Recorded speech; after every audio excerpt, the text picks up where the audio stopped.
Graça e paz do Senhor Jesus, muito boa tarde, muito bem-vindos. Prazer muito grande estar de novo com os amados nesta tarde de domingo, dia 10 de abril. E estamos aí dando continuidade às nossas abordagens através do Evangelho de Lucas, orando, crendo e esperando que Deus nos fale muito de perto através da sua palavra, encontrando corações abertos, sedentos, como sempre, de ouvir a sua voz. Obrigado por sua companhia, por esse tempo que você separa para estarmos juntos em torno da palavra de Deus. Nosso tema de hoje, como você deve estar vendo aí, encabeçando a nossa página, um Cristo esquecido, que veremos no Evangelho de Lucas, capítulo 2, leremos agora a partir do versículo 41. Abrindo a sua Bíblia comigo, no Evangelho de Lucas, capítulo 2, leremos os versículos 41 a 50, para pensarmos neste tema, um Cristo esquecido. À medida que a leitura for avançando, acredito eu que você já estará entendendo qual a razão de ter sido escolhido esse tema um tanto inusitado, não é? Um Cristo esquecido. Eu até poderia colocar um Cristo perdido, mas eu prefiro a outra opção, um Cristo esquecido. E aí está nosso texto em Lucas 2, 41 em diante. Todos os anos, seus pais iam a Jerusalém para a festa da Páscoa. Quando ele completou 12 anos de idade, eles subiram à festa, conforme o costume. Terminada a festa, voltando seus pais para casa, o menino Jesus ficou em Jerusalém sem que eles percebessem. Pensando que ele estava entre os companheiros de viagem, caminharam o dia todo. Então começaram a procurá-lo entre os seus parentes e conhecidos. Não o encontrando, voltaram a Jerusalém para procurá-lo. Depois de 3 dias o encontraram no templo, sentado entre os mestres, ouvindo-os e fazendo-lhes perguntas. Todos os que o ouviam ficavam maravilhados com o seu entendimento e com as suas respostas. Quando seus pais o viram, ficaram perplexos. Sua mãe lhe disse: filho, por que você nos fez isto? Seu pai e eu estávamos aflitos à sua procura. Ele perguntou: por que vocês estavam me procurando? Não sabiam que eu devia estar na casa de meu pai? Mas eles não compreenderam o que lhes dizia. Nós vamos orar. Após a oração já começaremos a abordagem deste nosso tema. Vamos falar com Deus. Muito obrigado, Pai Santo e Eterno, por meio de Teu Santo Filho Jesus, por este momento especial em que podemos acalmar os nossos corações diante da luz da Tua Palavra e deixar que a nossa fé se banhe nessa revelação dela. Pedimos de igual maneira que na Tua misericórdia infinita Tu abras pelo Teu Espírito nosso entendimento espiritual, nosso coração, para que possamos perceber e receber o que de Tua parte nos é dado saber nesta tarde. Pedimos que de igual forma Tu vais ao encontro de todos que estão ao alcance desta ministração, não só neste momento, agora em contato direto conosco, mas a posteriori, os que depois que voltarem de suas igrejas, de suas reuniões, ou amanhã, ou outros dias, estiverem recebendo esta palavra por meio dos compartilhamentos, ou por meio de um contato direto, não sei, eu só peço que o Senhor continue falando.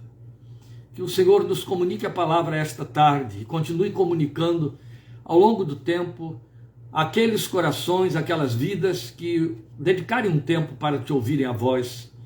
Mas permite que, ao ouvirem a tua voz, cada um de nós absorva esta voz e esta palavra e atente para ela, porque com toda certeza ela nos exorta, ela nos alerta, ela nos chama a atenção para pontos de vigilância na nossa caminhada espiritual que não podem passar desapercebidos, sem consequências.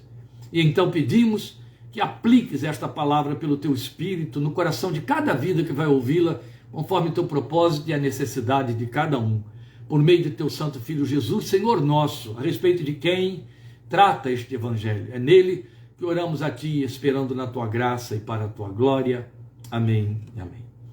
Meus queridos, eu recomendo que você mantenha seu texto aberto, seja no celular, seja na Bíblia, se você está fazendo uso direto do texto, da palavra, mas que você mantenha seu texto aberto, porque pode ser que eu nem volte ao versículo propriamente dito, mas a nossa exposição em cima deste texto, ela é muito linear, ela é bem expositiva, e ela faz aplicativos diretos em cima de um incidente histórico que foi registrado por Lucas aqui.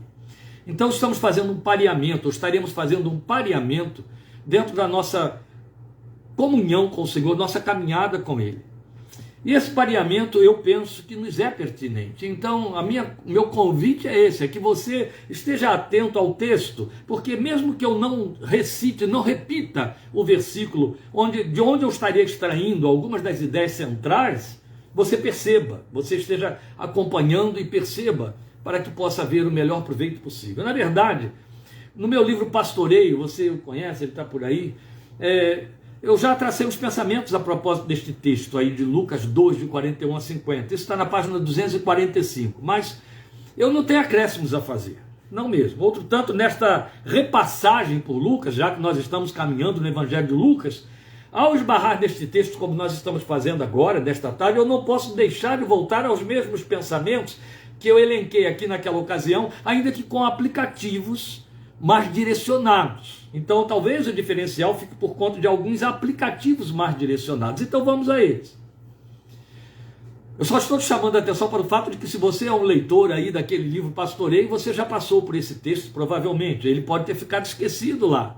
Então eu recomendo a você que até volte a ele, porque algumas coisas que eu não vou abordar aqui estão lá. Algumas coisas que foram abordadas lá, não foram abordadas lá, estarão aqui. Então as duas abordagens estarão se complementando para a sua edificação, isso é o que importa para nós. Agora, há um fato que é isso que eu quero deixar claro aqui, é que Lucas, ao registrar este evento para nós, ele faz sobressair algumas situações que nos remetem a possíveis experiências que se repetem conosco por vias semelhantes às vias dos personagens do texto que ele aponta aqui. Então o meu destaque no texto, seja no livro, seja agora, fica por conta de Jesus ter sido esquecido e depois não achado. Houve uma distração, e por conta dessa distração, dados os muitos estímulos, eu diria, as diversões paralelas, nessa distração perderam o Senhor. Ele ficou esquecido. E depois, procurando, não o acharam. Agora, o que salta para nós aqui é o fato de que aqueles que o esqueceram eram os menos prováveis. Eram seus pais terrenos. Ninguém poderia ser mais próximo dele. É nesse sentido que eu disse aos irmãos que eu quero fazer um pareamento aqui e há alguns pontos que nos alcançam.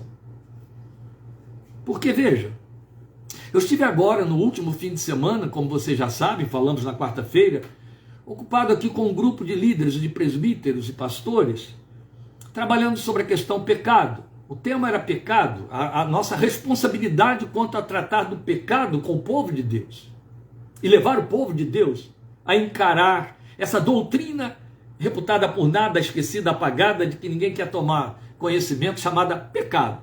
É a única razão, e era isso que nós estávamos provando a eles textualmente, pela qual a igreja existe. A igreja veio à realidade, veio à história, a igreja faz parte do plano de Deus por causa de uma coisa chamada pecado. Não é interessante que justamente aquilo que realizou, aquilo que causou a realização da igreja, fique de lado, fique posto de lado, é de que ela mesmo se trata?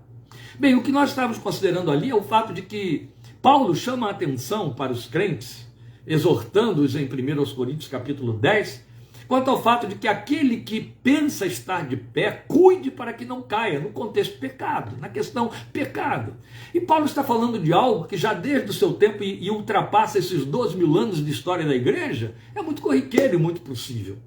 Que nos sintamos tão maduros espiritualmente, tão seguros espiritualmente, tão firmes espiritualmente, que caiamos sem que nos apercebamos disso. Isso vale também para esse fato aqui de que aqueles menos prováveis a esquecerem o Senhor foram os primeiros que o esqueceram. O nome mínimo que eu posso dar a isso é perda de vigilância. É o fato de deixarmos determinadas coisas que se tornam corriqueiras na nossa confissão passarem batidas, caírem em lugar comum.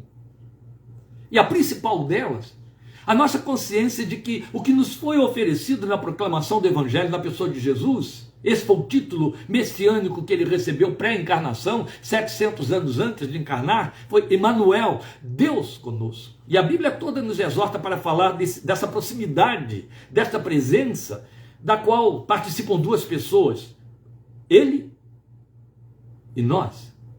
Eu e ele, você e ele, na qual você tem responsabilidade de estar consciente, consciência da presença do Senhor, consciência de que ele é o Emanuel, o companheiro, o Deus que está junto.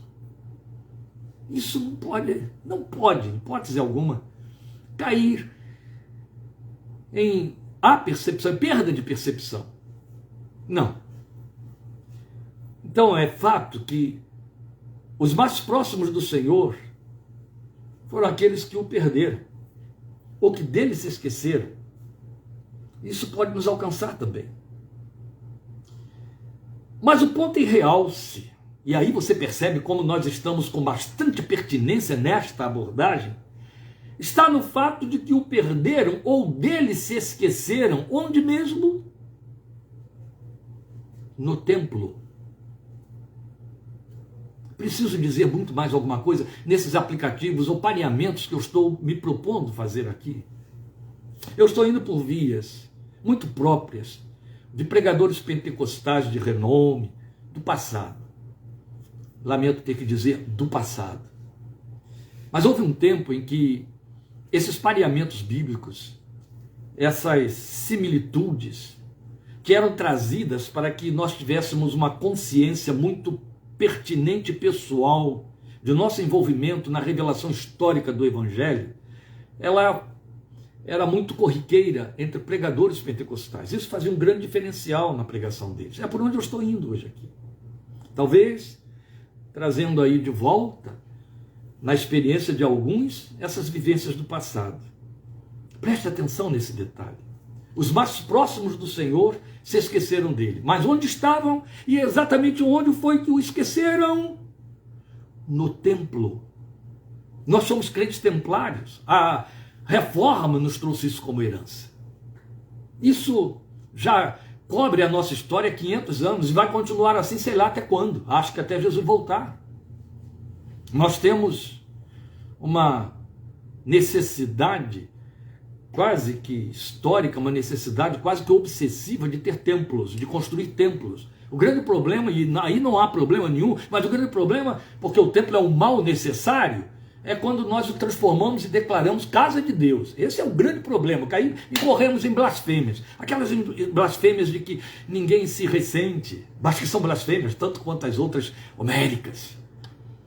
E por conta disso, de vivermos sempre com essa obsessão com a ideia de templo, não há um grupo que se forme que não queira correr logo atrás de estabelecer templo. Uma igreja, quando manda uma frente missionária para abrir um trabalho num campo novo, ela só se entende prevalecendo depois de ter construído ali um templo. É como quem fixa uma bandeira, viajou à lua e botou lá uma bandeira para dizer, tomei posse do território. É mais ou menos por aí. Então é bem a caráter a gente considerar aqui o fato de que é no templo onde nós decidimos que as coisas espirituais acontecem. Eu peço que me perdoem colocar desta maneira de forma muito pessoal. Eu estou abrindo parênteses aqui para esse nós, tá bom? Mas a grande maioria entende que é no templo que as coisas acontecem, é no templo que se serve a Deus, porque é no templo que se cultua, é no templo que se ouve Bíblia, é no templo que se canta, que se adora, que se aprende. Vai virar aqui piadinha de seminário, mas é uma piadinha que denuncia uma realidade. Você sabe que ainda existem entre nós, mesmo após pandemia, ou por conta da pandemia, igrejas onde alguns crentes marcam seus lugares deixando lá a sua Bíblia. Sabia disso? Eu passei muito por aí, né? Então eu sei disso com muita propriedade. Deixam a Bíblia lá, marcando o lugar para que eles o reocupem no domingo seguinte. Olha, eu estou falando de uma coisa aqui que pode ter abençoadas exceções, mas exceções serão sempre exceções. A verdade é que essa ideia fixa de que as coisas espirituais acontecem no templo recebe agora um tiro no pé violento com a realidade histórica narrada por Lucas aqui neste evangelho. Os mais próximos do Senhor o esqueceram. Esqueceram-se dele no templo. Isso sugere excesso de distração. Distração do templo, justamente onde a gente vai para servir, prestar serviço e aprender a servir. Eu não quero parecer sarcástico para você. Eu quero apenas fazer o pareamento.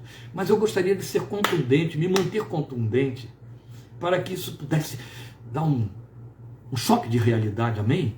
Em nossos ombros. Veja, eu lembro de Marta, a Marta da Bíblia, a Marta de João, a Marta, irmã de Lázaro e de Maria. Marta tinha Jesus tão próximo e dentro da sua própria casa. Agora mudamos de ambiente, não é mais no templo, mas na casa. Onde Jesus estava? Na casa de Marta. Na casa, no lar de Marta. Estava lá. Mas estava havendo na mente de Maria um excesso de distração que ela se autoimpôs. Ela o tinha tão próximo, mas estava distante dele, porque se perdia na azáfama do que decidiu ser um serviço para ele. É onde nós entramos, queridos. E quem sabe Deus esteja se servindo desta palavra aqui pelo seu Espírito para trazer um lamento sobre a realidade dos adoradores evangélicos dos dias de hoje, de mim, de você, de alguns de nós. Porque de quanta significação isso se reveste hoje entre os que prestam serviço ao Senhor.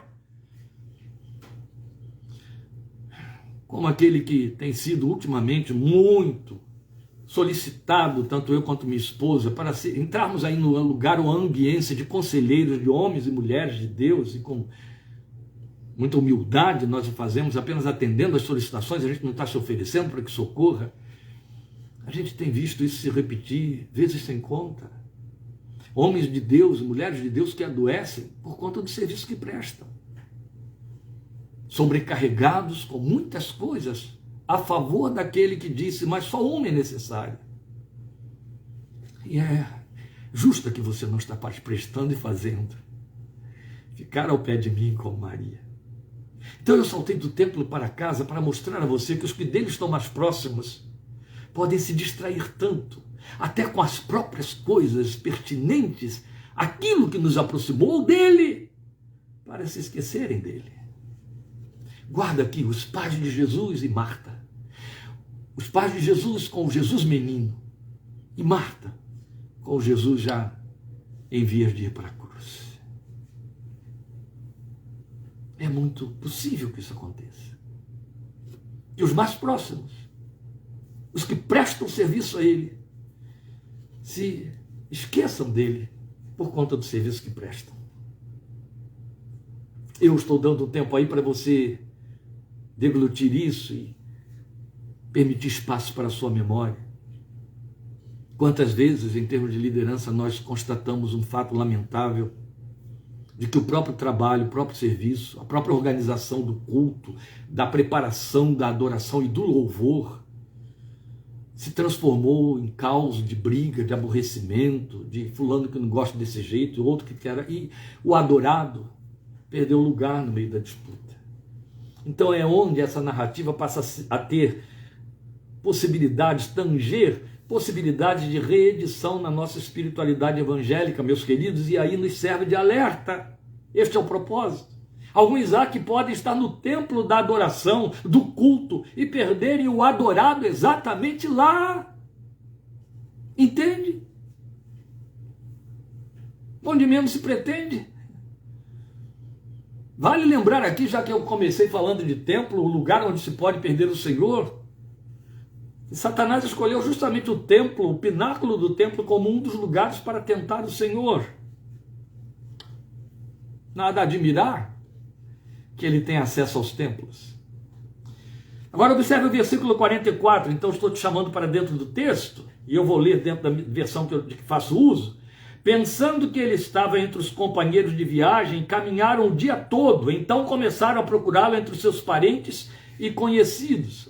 Só se deram conta de que ele fora esquecido um dia inteiro depois de terminada a festa, que, diga-se de passagem, não era outra a não ser a festa da Páscoa, aquela mesma que Jesus usou para emblemar o memorial que trouxe a igreja. E aí parece uma ironia das ironias, porque o Senhor transformou a Páscoa no emblema do seu memorial, dizendo: façam isto em memória de mim. Façam isto para que não se esqueçam de mim, do meu sacrifício, da minha oferta. Não é crítico isso aqui, não é um ponto relevante a considerar, de sensibilidade a perceber? Claro que sim. Eles esqueceram do Senhor, bem dentro daquilo que ele transformou no grande memorial. Ele tomou como emblema a Páscoa e disse para a igreja: lembrem-se de mim através da Páscoa, que te aguarda para a semana que vem, né, com toda certeza. Então eles conseguiram dar-se conta de que estavam sem ele, estavam sem o seu primeiro amor. E aí o texto diz que eles tiveram que fazer um caminho de volta. Será que você está conseguindo perceber para onde eu estou te levando nesse momento? Ou para onde estamos sendo levados, eu prefiro colocar assim? Veja, tiveram que fazer o caminho de volta exatamente como ele ensinou a igreja de Éfeso. Eu estou lhe levando para Apocalipse 2, versículo 4. Quando a igreja de Éfeso perdeu o seu primeiro amor, o Senhor disse para ela: faça o caminho de volta, igreja.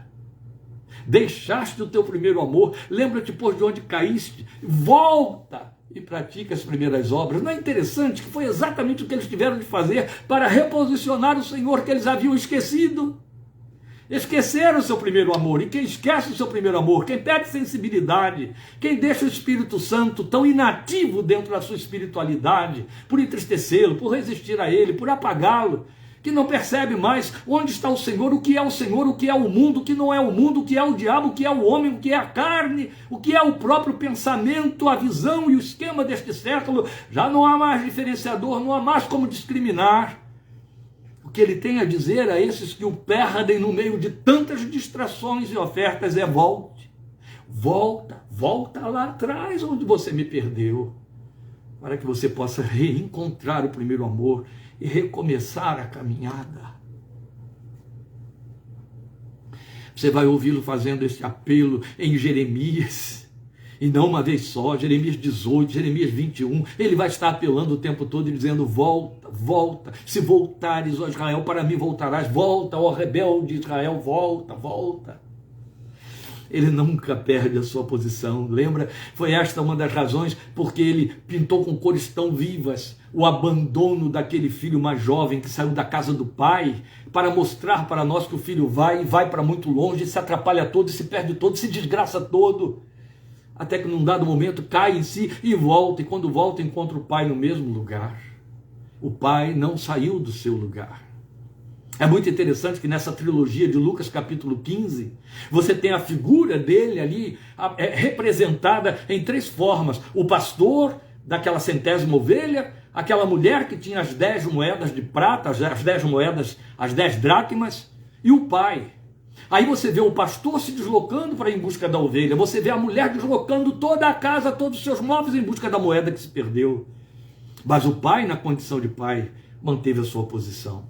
O filho teve de voltar como filho e chegar diante dele. Não estou pregando Lucas 15, eu estou apenas trazendo esses adjutórios aqui de intensidade do significado da mensagem.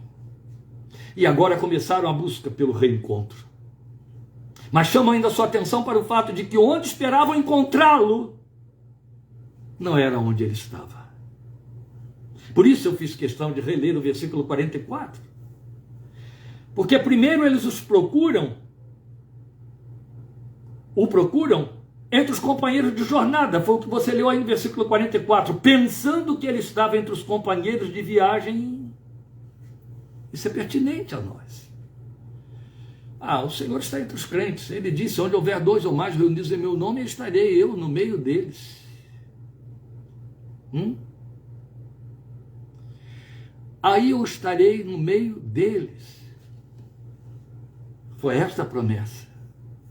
Então era lícito e pertinente que os seus próximos entendessem: vamos procurá-lo entre os companheiros de jornada, aqueles que comem conosco o mesmo pão. A pergunta que fica é: irmãos na fé?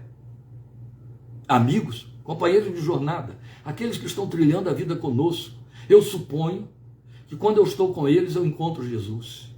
Eu suponho que se eu estiver entre eles eu verei Jesus, eu acho Jesus, é ali que Jesus está. Se eu quiser achar Jesus, eu vou para o meio daqueles que são companheiros meus na mesma jornada.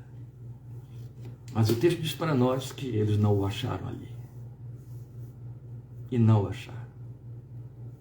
Isso é possível? Remonto você de novo ao Apocalipse 2:4 para dizer, é possível. Isso é possível? Remonto você a Apocalipse 3:20, igreja de Laodiceia. Citei Éfeso, a primeira, e Laodiceia, a sétima. Onde ele diz, estou à porta e bato. Ele estava do lado de fora. Lá dentro estavam os companheiros de jornada, todos juntos. E o Senhor dizendo, e eu estou do lado de fora. Oh, meu Deus. Isso existe. Isso ainda acontece. Isso está acontecendo. Você já passou por essa experiência de entrar num ambiente de culto onde tudo existe, tudo acontece, tudo está funcionando, menos a presença de Deus, menos a percepção, e não estou falando de subjetividade, eu estou falando dos artifícios e artefatos que perpetram a fé. Depois o mesmo versículo 44 vai dizer que ele foi procurado entre parentes e conhecidos. Veja. Então começaram a procurá-lo entre os seus parentes e conhecidos. Ainda no versículo 44. Mas o versículo 45 começa declarando que serve para as duas posições. Não o encontrando. Então onde agora também ele não foi encontrado? Entre os parentes e conhecidos. Deve ser muito triste ir ao encontro de parentes, reuniões de família, achar todo mundo e perceber que Jesus não está ali, não está no meio deles. Não só é triste, quanto é muito comum. Porque segundo o plano eterno de Deus, segundo o propósito que ultrapassa milênios a respeito da sua grande esperança, é que Salmo 133:1 seja uma constante na nossa espiritualidade. É um texto belo no hebraico. Hinei matov, shavet ahim gam yahad. Bonito. Eu gosto de citá-lo em hebraico por causa da força que ele tem na sua tradução. Ai, que coisa preciosa é quando os irmãos se assentam juntos. Irmãos juntos e assentados. É isso que o texto está dizendo. As nossas versões colocaram, eis que, ao quão precioso é que os irmãos vivam em reunião. Aqui está um grupo de irmãos em reunião, onde Jesus não estava. Então não havia nada de precioso. Ali o Senhor não podia ordenar a sua bênção, porque o texto do Salmo 133 continua para dizer, quando isso acontece, quando há essa reunião evidente em memória dele, em função dele, em nome dele, ali ordena o Senhor a sua bênção. É como o óleo que cai, que desce do Hermon e cai sobre a barba de Arão e desce sobre as suas vestes. O óleo da unção e da graça, o óleo da alegria, o óleo da libertação. A Bíblia dá todos os significados para o óleo da unção de Deus. Mas Jesus foi procurado entre os parentes e conhecidos e não foi achado. É evidente que quando você está numa reunião, um grupo de parentes crentes, você espera achar Jesus ali. É o mínimo a esperar. Aliás, não é? Não precisa ser parente, muito mais quando se trata de parente. Não precisa ser família. Tem uma reunião de conhecidos que são companheiros na fé, o mínimo a esperar é encontrar Jesus ali. Foi a promessa dele que eu citei aqui para os irmãos. Onde houver dois ou mais reunidos em meu nome, ali eu estarei no meio deles. Será que o inverso vale? Olha, se não vale, fica valendo agora. Por quê? Porque se onde houver dois ou mais reunidos em meu nome, ali eu estarei no meio deles, eu acredito que qualquer reunião não feita em seu nome não o obriga a estar no meio deles. Isso é muito comum, não é?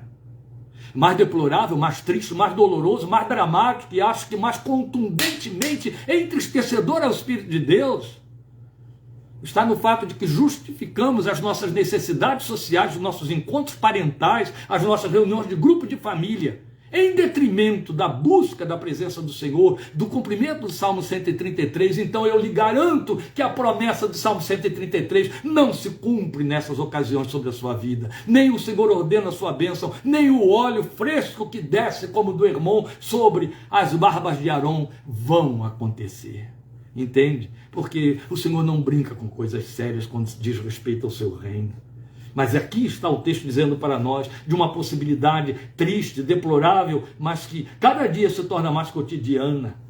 Jesus não está no encontro dos parentes, nas reuniões de família. Você encontra todo mundo ali e percebe que o Senhor não está ali no meio. Tem muito nessas reuniões, tem muitas discussões, tem muito bate-papo, tem muito assunto, tem muitos ícones, tem muitos ídolos, tem muitos pensamentos, tem muitos ditadores de pensamentos, tem muitos assuntos.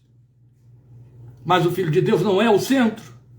O Deus da vida não é aquele que determina, que inspira, que está saindo pela palavra, pela boca e no cumprimento do que foi recomendado em Efésios, a palavra que sai para produzir graça aos que ouvem.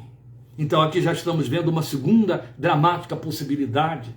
A primeira, acho que, a meu ver, ainda mais dramática do que essa, porque o fato de você estar entre parentes não significa que você tenha de ter a pretensão de achar Jesus ali, mas estar entre os crentes, isso é garantidamente certo.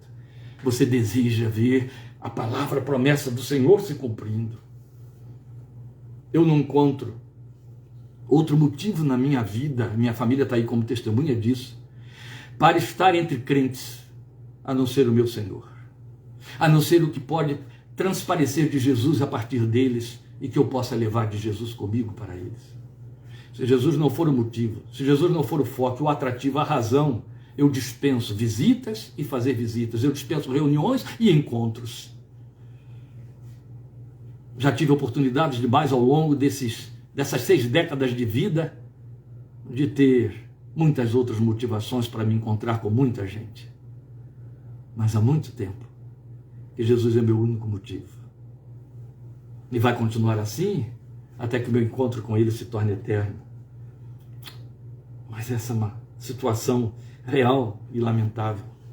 Jesus ser buscado entre conhecidos, parentes, companheiros de jornada e não ser achado. Mas glória a Deus, ele pode ser achado sim. Mesmo que tenha sido esquecido, ele pode ser achado sim. Onde ele será achado? Em que meio ele pode ser encontrado? O texto vai dizer para nós, finalmente eles o encontraram. Depois de 3 dias, o encontraram no templo, onde eles o haviam esquecido e perdido, sentado entre os mestres, ouvindo-os e fazendo-lhes perguntas. Onde ele foi achado? Do templo, sim. Mas exatamente em que ambiente do templo Jesus estava? Ele foi achado entre os sábios. O que ele fazia ali? Ele provocava a admiração por seu ensino.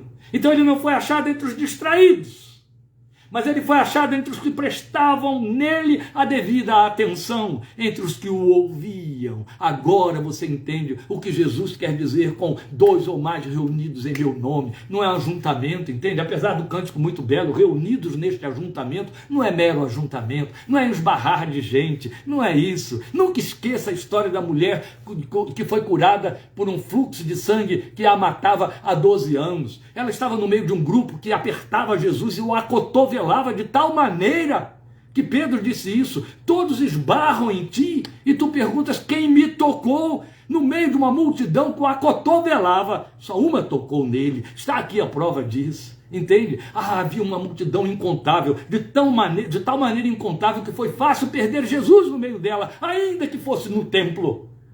Mas lá estava um grupo no meio do qual ele estava.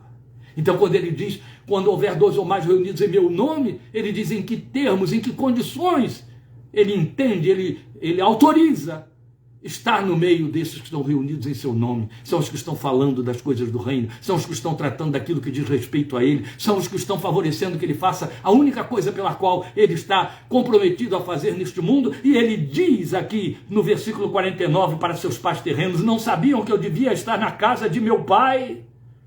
Está tratando das coisas do meu pai. Eu encontrei um grupo que estava interessado em tratar das coisas do meu pai. Eu encontrei um grupo que estava atento à minha presença, atento à minha pessoa, atento ao que eu falo, atento ao que eu ensino. E eles são chamados de sábios e de mestres. Provocava admiração e havia resposta a essa admiração. E também, para fechar, é digno de nota o fato de que quem o perdeu atribuiu a ele a culpa pelo esquecimento. Foi quando Os seus pais abriram a boca, a sua mãe abriu a boca para lhe dizer: filho, por que você nos fez isto? Entende?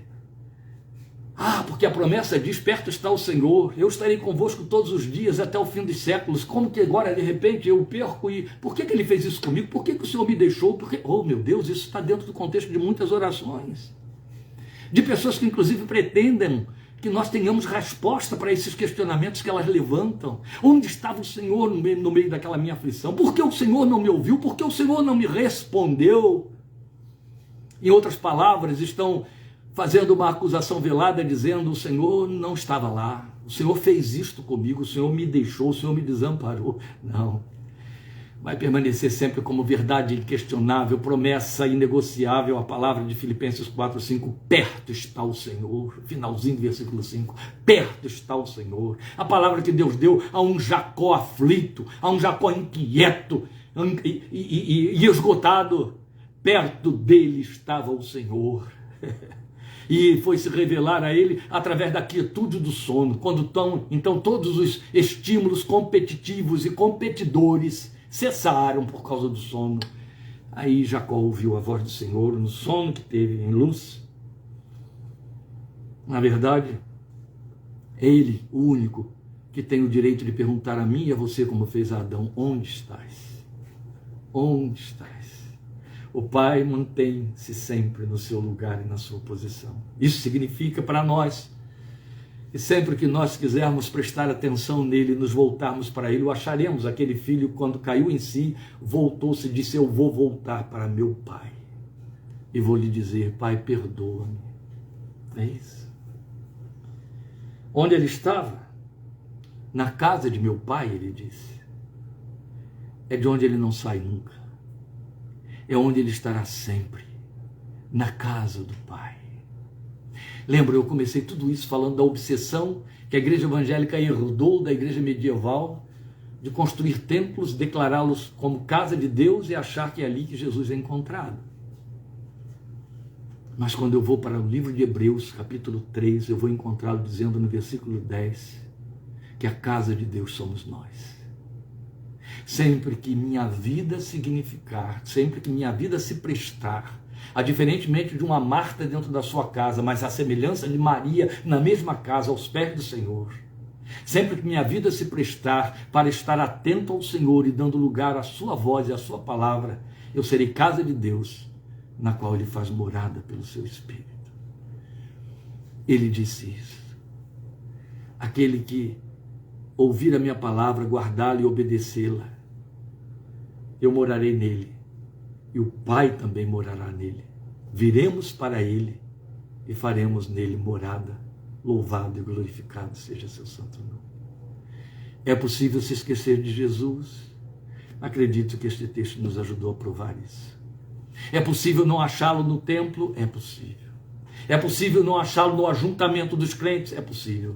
É possível não encontrá-lo no meio das reuniões de família, especialmente quando se trata de uma reunião de uma família que você espera encontrá-lo porque se trata de crentes? É possível. É possível não achá-lo no meio daqueles que estão cogitando dele, dando atenção a ele, tratando da palavra dele, parando para ouvi-lo? Não, não é possível. Ele estará lá. É ali sempre que o Salmo 133 vai se cumprir. Eis que bom e agradável é que os irmãos estejam juntos em reunião, unidos. Aí não é ajuntamento, aí é a união em torno da pessoa do Senhor Jesus. Isso valida todos os encontros, isso valida todas as nossas festas. Estou fechando a Bíblia porque eu vou encerrar a meditação.